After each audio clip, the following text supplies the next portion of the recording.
must be cautious. Welcome to the Nerd Party.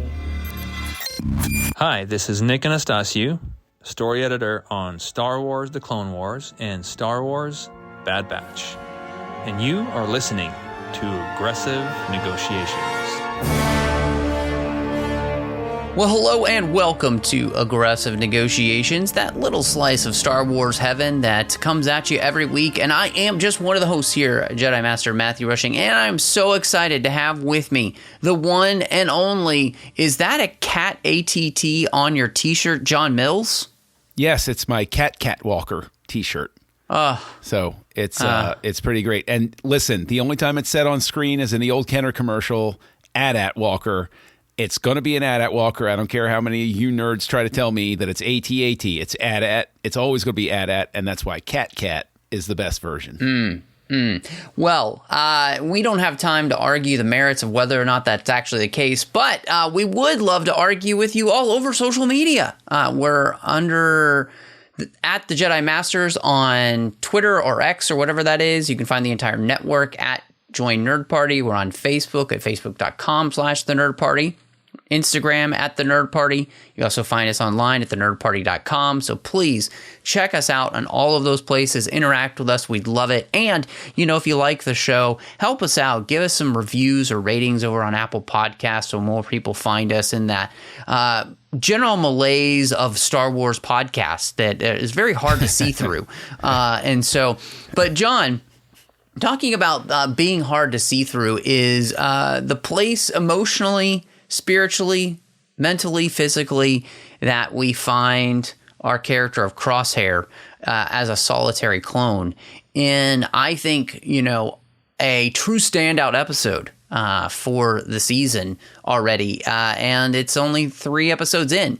I have friends who, didn't really love the first 2 episodes, but thought this was fantastic. And I think that this is just, to me, a wonderful juxtaposition to those first 2 episodes, which are all about this family that's being created. And this episode does such a great job of just showing us the dire straits that we find Crosshair because of the decision he made to, stay loyal. And then, of course, we also know that he's had his loyalty ramped up through some torture. So this episode really is magnificent.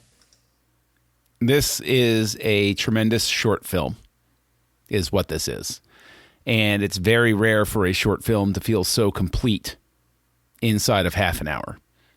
But it's a perfect short film. You have an entire arc. You have all of the backstory you need.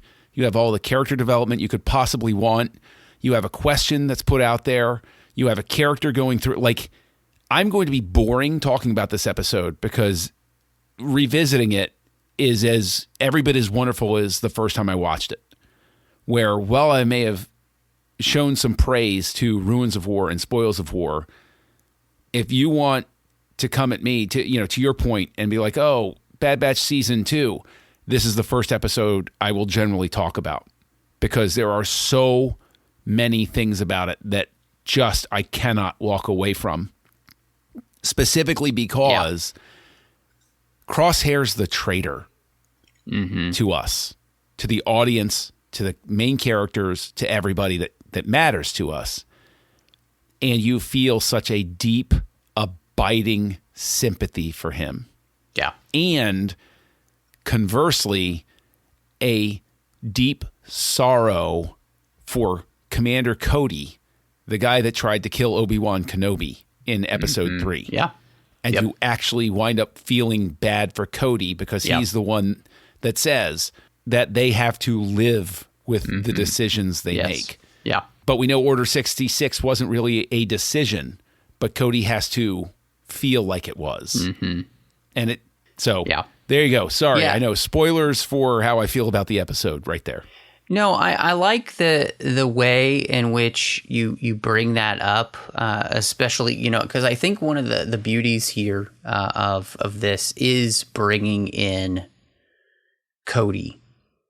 And that, when he talks about the idea of the fact that, you have you have to live with this. It reminds me this episode reminds me of the Deep Space Nine episode Pale Moonlight, because when he makes that speech, it's like, it's Sisko at the end saying, I can live with it. I can live with it. I think I can live with it, and Cody then, of course, makes the decision, to walk away at the end. And I think there's just something so interesting about that, because you're seeing the beauty of the clones, and we even talked about this, is the fact that they could make their own decisions.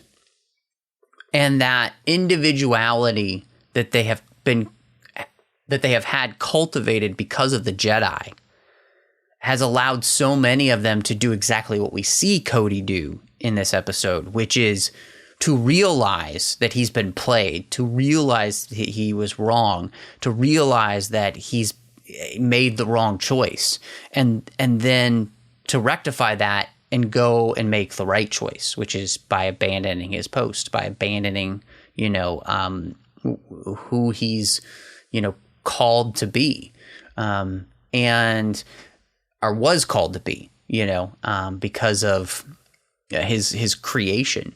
And then at the end of the episode, we see the juxtaposition again between the clones who are made to be this, and now the people who are willingly choosing to be this. Mm-hmm. And it's, we talked about in that last episode of the terrifying nature of the Empire. This is another episode that shows you how much more terrifying it is, because you're having people willingly identify with the Empire and be willing to follow orders at any cost, no matter what they're being ordered to do. That's totally different than you've been programmed to be this. I mean, that is scary stuff, man. I'm glad you mentioned the Jedi, because that does underline why the Empire winds up having to transition from clones, in my mind, is because there are enough clones like Cody where they might have carried out that malicious, terrible order, or even Crosshair finds himself in the same space of questioning, well, wait a minute, am I doing the right thing? Because what you see with Cody and Crosshair and other clones who are struggling with this is the fact that they're, it goes back to Padme, right? That this war represents a failure to listen. We should be talking. Yeah. These clones, they're not fighting for, the same government. It's under new management. And all of the sudden, simply by continuing their mission, they're fighting against the very thing that they were created for, even though they don't realize. Some of them might not realize it, but a lot of them, we find even in the mess hall, that the two clones talking about the bill coming up for the conscription, and they're looking at it from a much more self-interest vantage point of saying it's bad news for us, which we know it is, but it's also all the way down to the non-special clones, like the ones we don't know on a personal basis. Every grunt is feeling that the rug is being pulled out from underneath them. Yeah. I mean, the beauty of this episode is, again, it really does such a great job of building off where we were in the first two episodes. And then just continuing to kind of ramp up the tension that we're feeling and where the galaxy is. And, and then on top of that, the whole mission that Crosshair is given is to go to this planet and make sure that it's subdued for the Empire. Even though this planet wasn't part of the Republic ever, it was a separatist planet. It's kind of out of the way anyway. And yet the Empire wants it, and it's going to have it, and, we see all of the attitudes we were kind of talking about as well in that, in Ruins of War, with the way in which Rampart acted. We also see that with the new governor here. He's basically just a petulant child being given control of a planet and, willing to do whatever it takes, run roughshod over the population, just as long as it's subdued the way he wants it and he's in power. And you see then Crosshair being willing to pull the trigger at the end. And Cody won't, because Cody realizes this is wrong. This is evil. And the beauty of the episode is that you can see that Crosshair is struggling, but he's just willing himself to not struggle. Well, it's the box that anybody finds themselves in. To back yourself out of something that you have convinced yourself to believe is right it's impossible for a lot of people. Yeah. You can present people night and day, black and white examples of why what they're doing is supporting a bad thing, but they'll dig in their heels. Crosshair has to dig in his heels because the alternative is, horrifying in its own right. And additionally, to go back to Cody, you point out Cody can't do it. Again, Cody worked with some of the most noble and heroic Jedi in existence. Right. That rubbed off on him. And it shaped him to be that way and to have those questions just so in the marrow of his bones because he saw how Jedi worked to de-escalate things. Maybe not Anakin, but most Jedi worked to de-escalate things. And additionally, the real horror of everything is that they're not fighting mechanics when they're talking to that governor. When they're shooting droids, we can abstract that and be like, it has limited autonomy. It can't really think. It's just a programmed machine. It can't question orders. Right. This is supposed to be the difference. That two human beings in a moment like this can say, okay, maybe we don't need to get out of this by shooting each other, right? Shooting a machine is one thing. Now, let's set aside the whole thing that L3 introduces to the mix and 3PO and R2 and that sort of stuff. But, it's just a different sort of thing. And I mean, that's why I look at this as a short film.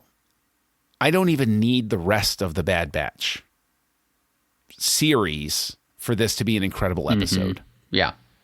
This is simply one character's journey through a changing environment.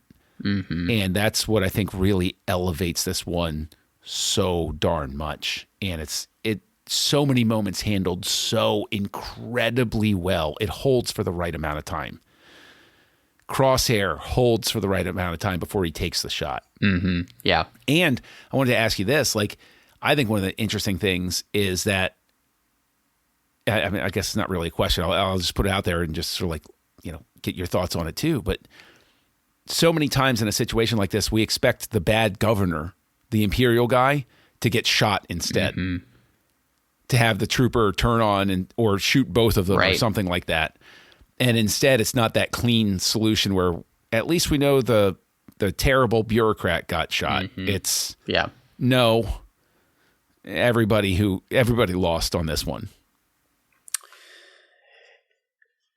Yeah, I think that is the thing, again, that really sets this episode in terms of what we were talking about, I think, in the previous episode where, season 2 is differentiating itself from season 1. And I think in like you mentioned, the Clone Wars have kind of trained us to see mostly the bad guys get what they deserved a lot of times, and the good guys to prevail. And we're in that place in the Star Wars galaxy where the bad guys win all the time, 98% of the time, Yep. And I mean, I say that on purpose. It's like there's so few wins, and for those that are on the side of righteousness, right? And what is good. And that's the place that we're in. And to see, of course, our character of Crosshair struggle with, but still try and leave no doubt that he's going to obey orders. Good soldiers follow orders. And that he's going to continue to do that is so heartbreaking. But I think one of the things that makes this feel, like you mentioned, the idea of almost like it's its own short film, is that this episode is so cinematic in the way that it's lit, in the way that it's shot, and the composition of the shots. Mm-hmm. I mean, it's one of those places where it's like they're just literally showing off what they can do.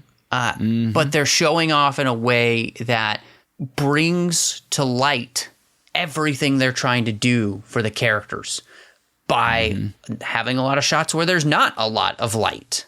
You know, like it's just the lighting, the composition of the shots, the choices of how the action is shot, like every single aspect of this episode feels like it's been meticulously gone through with a pick. You know, like it's phenomenal. Yes, and it's one of those things where not a single shot feels utilitarian. Exactly. And what I mean by that is it's not just a bridge shot. It's not just, oh, we need something to fill in here. It's everything has such a deliberate nature about where the camera's placed. And like you said, the lighting and all of that sort of stuff. But I think also this is an episode where the score goes next level because I hear aspects of Göransson, I hear aspects of Zimmer, I hear Blade Runner 2024 in it, I hear Tenet in it during an action sequence, and I'm not saying that to diminish it. I'm saying just like in the original trilogy, when I hear the opening go when the Star Destroyer flies over chasing the blockade runner, I'm hearing Mars, the bringer of war. Right. I'm hearing Venus, goddess of love in Princess Leia's theme. I'm hearing those things in there because it's tapping that familiarity. And that, I think, is another masterstroke in the episode. Yeah. I mean, like, I would listen to the score for this specific. This is why it feels like a short film again. I'd listen to the score for just this episode. I would just have this on the background and just listen to it repeatedly while I'm working. Yeah. No, I think you calling out that is a big part of why this episode works. And specifically, I think it is the Blade Runner 2049 soundtrack scape. Did I say 2024? I did, didn't I? Maybe. I'm sorry. I'll throw myself on the fire on that one. I meant 2049. Blade Runner 2020. It's that feeling, like you bringing that up. It is that feeling that truly, I think, makes this. It puts you in that mindset, especially. I just rewatched that movie, and that movie has that morose. Like feeling the crushing weight of just how hopeless things are. And that is exactly what this episode is doing. And I think that's one of the things that just makes this feel so special. That and as we're mentioning, every single little part of this episode is playing into the greater whole. And like you mentioned, there's legitimately nothing that's extraneous. Like it even like I love the shot at when Cody and Crosshair meet, and they're right in front of the wall there of the lost clones, the clones that have been killed, and then at the end they're having their conversation in front of that wall. And it just the choice of that means so much because we're also watching these clones be replaced. They will get forgotten, basically. And they will just be a thing that people then reference, the Clone Wars. But nobody thinks about the clones themselves. And I think that I'm glad you mentioned them meeting in front of that wall, because one of the nicest touches is the fact, because we talk about how the color palette shifts and everything, is Cody's in his uniform we recognize, but he's unrecognizable because it's no longer orange and white. It's exactly gray and white. Yeah. we're seeing that color drainage that Lucas specifically called out. You see the color and creativity draining out from everything. And then they're cast in relief with that orangish wall behind them. So you see them stand out in terms of their lack of color. Yes. And even the fact that the way that first conversation plays, especially in the context of what happens later, but you can tell right off the bat, Cody's sounding out Crosshair. Is this a guy who would desert with me? Right. Yep. There are certain questions. I'm just you have this sense that Cody is asking questions where he can say, I'm just asking questions, as opposed to saying, I was trying to get him to defect. Exactly. And just finding out if he had a friend from Clone Force 99 that could help him. And I mean, that's the thing, is like, to have an episode of any series speak like this, I'm going to say something potentially very controversial. Even with all of the stuff that I loved in The Mandalorian, especially seasons 1 and 2, and the great moments that I enjoyed with it and still enjoy with it, there's maybe one episode that I could talk on and on about all of the positives the same way I can with this one. And it's the one that Ahsoka's in, in season 2. So, it's very difficult because it can sound boring. And the thing that sucks is being in that box of trying to evangelize to somebody why they should be watching a show and have something like this where I legitimately, it's like being in that corner of saying, no, you don't understand. Just watch this one. Just watch this one. You'll get it. You'll understand why I love it so much. And it's like, I feel like this is one of those episodes where, like, if I could just get somebody to watch it, they'd be like, oh yeah, that is a little bit different. It's like, yeah. You get this. This is the dopamine rush you get from the series. Like, come on, let's watch it. That sort of thing. Yeah. I think, what you're saying here, and I think in this episode, and the thing that makes this episode stand out, and I heartily agree with you in what you said. I don't really think it's all that controversial, unfortunately. And this is kind of where George Lucas was, which is, and I think the thing that he ended up loving about animation so much is that everything's under your control, and everything can play into exactly what you want it to be, with no limits, and yet figuring out what needs to be there and what doesn't need to be there is such a big part of this series.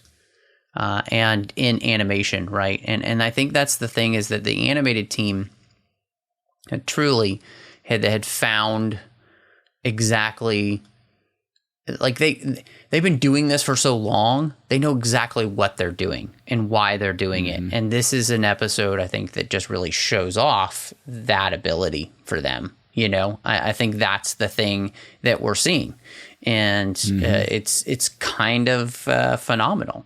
Right? Like it almost defies the ability to explain the greatness. And yes, like you said, it just could get boring in the superlatives, but that's the glory, I think, of the animated format, and the way in which the people that have been working on Star Wars animation for so long, they know what they're doing. And they know how to utilize every trick in the trade now to do it. And it seems like they just continue to get better. And that's the crazy thing. Because you see an episode like this, and you're like, oh, well, could this even be topped this season? No, it's going to be topped a few times, actually, which is insane. It is insane. But even more insane is that while I could keep talking on and on about this, I know we're rounding third here. I'm going to just one last thing to encapsulate while I hear you talk what the artists are who put this episode, whole series, naturally, but episodes like this, this is sculpture. This is, they know the shape that they're going for, but they have sculpted something that is a beautiful work of art. And it just emphasizes, like you said, how tremendously this team is leveraging their experience and their vision to create something truly special and lasting in the Star Wars universe. Yeah. I mean, 100%, man. I mean, it's an incredible achievement. So I think, it's an incredible achievement. It is. But you know what? Another incredible achievement is how many places people can find you online, Master Rushing. So why don't you go through that list for them? Yes, well, you can find me all over social media under the name Matt Rushing02. You can also find me here on the network with a show called Owlpost. Did that with Dre Kaufman. We talked about every single chapter of a Harry Potter series. You can also find me over on the TFM network talking through a bunch of different things, but one of the best places to go is the 602 Club, where we talk about all of those franchises we love. You can also find me on doing a bunch of other shows there, so please check those out. But John, if people wanted to catch up with you and of course see what things are going on outside of aggressive negotiations, where would they find you? It's a substantially shorter list, Master Rushing, and you can find me out there as Kessel Junkie. Have fun. The spelling's pretty obvious to me. And you, of course, can find me here on the network co-hosting a show with Darren Moser and Tristan Riddell called House Lights, where we look at the work of different film directors. But all of that said, Master Rushing, I think it's time to tee up our next journey deeper into Season 2 of The Bad Batch. But to prep for it, we have to return to the temple. So I think it's time to close these negotiations. John, negotiations are closed. Join the revolution. Join the Nerd Party.